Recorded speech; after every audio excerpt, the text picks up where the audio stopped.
आप देख रहे हैं कहकशां।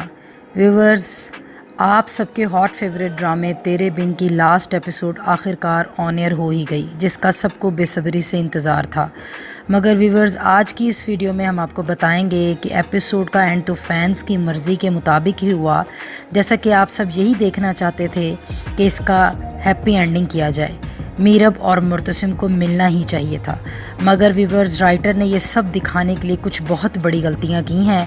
इस लास्ट एपिसोड के बहुत बड़े ब्लंडर्स आपके साथ शेयर करने जा रहे हैं। जिस वक्त मीरब अपनी बेटी मीरसम के साथ हॉल में एंटर होती है, जहां मुर्तसिम और हया के निकाह की तकरीब चल रही है, वहां पर मुर्तसिम खान का रिएक्शन बहुत ही सर्द लगा। तकरीबन एपिसोड के 15 मिनट तक तो मुर्तसिम खान ने कुछ रिएक्ट ही नहीं किया, जो कि सीन के अकॉर्डिंग बिल्कुल भी दुरुस्त नहीं था। मुर्तसिम को तो भागकर बल्कि लपक कर मीरब की तरफ जाना चाहिए था। इसके बाद हया का भी रिएक्शन ड्रामे की सेंसिटिविटी के मुताबिक ठीक नहीं लगा। हया ने सिर्फ अनवर मामू को धक्का दिया तो राइटर को लगा उसने हया के जुनून को जस्टिफाई कर दिया, जबकि पूरे ड्रामे में जुनून की हद तक हया के इश्क को दिखाया गया कि वो तो मुर्तसिम खान के लिए मरने या मारने तक भी पहुंच सकती थी। चलो, अगर राइटर कुछ ज़्यादा वायलेंस नहीं दिखाना था तो कम से कम हया को पागल ही होता हुआ दिखा देती।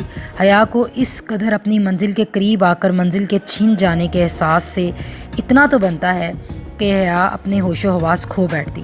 फिर व्यूवर्स, एक और अहम बात यह है कि फ़र्रुख दिल ने 2 साल तक वो गोल्ड चेन संभाल कर रखी जो मीरब ने पहली बार बस पर सवार होकर कराची जाते हुए किराया ना होने की वजह से उसे दी थी। मीरब मुर्तसिम खान भी फ़र्रुख दिल की आंखों में मीरब के लिए छुपे हुए प्यार के जज्बे को ना देख सका। ये ना सोच सका कि इतनी बेइंतहा केयर जो उसकी बीवी की वो करता रहा है, आखिरकार उसकी कोई और वजह भी हो सकती है। बस एक शुक्रिया कहकर उसे चलता बनाया, जबकि मुर्तसिम खान को कम से कम फ़र्रुख दिल को उसकी बीवी मीरब और उसकी बेटी मीरसम की टेक केयर करने का कुछ तो मुआवजा देना चाहिए था। अब फ़र्रुख दिल बेशक वो मुआवजा ना लेता, मगर राइटर को ये दिखाना चाहिए था कि मुर्तसिम खान अपनी बीवी और बेटी के लिए बेदरिया खर्च करने वाला भी है।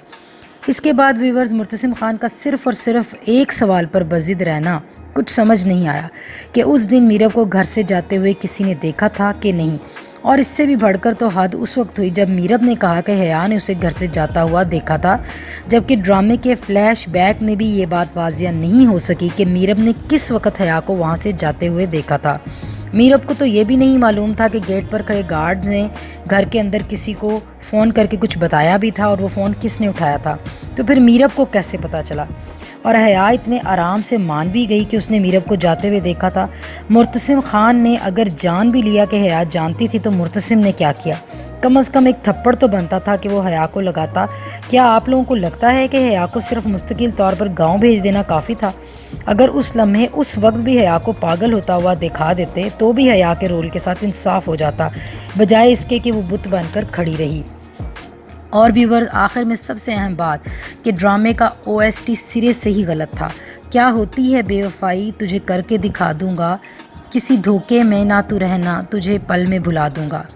OST के मुताबिक तो मुर्तसिम को मीरब को भूल जाना चाहिए था, मगर वो बेचारा तो उसके घर से जाने के बाद भी उसकी याद में उसी सोफ़े पर सोता रहा जिस पर वो मीरब की मौजूदगी में भी सोता था। और तो और मीरब से माफ़ी भी मुर्तसिम ने ही मांगी, और मीरब ने एक बार भी ये इकरार नहीं किया कि उसने भी घर छोड़कर गलत किया था और उसे भी मुर्तसिम से बेपनाह मोहब्बत है। तो OST सुनकर तो ऐसा लगता है कि राइटर नूरा मखदूम ने ड्रामे के अंदर बहुत ज़्यादा रद्दोबदल किया है। खैर, आपके सामने ये रिव्यू रख दिया है। आप भी कमेंट्स बॉक्स में अपनी राय का इजहार ज़रूर करें कि क्या हया के किरदार के साथ राइटर ने इंसाफ किया है?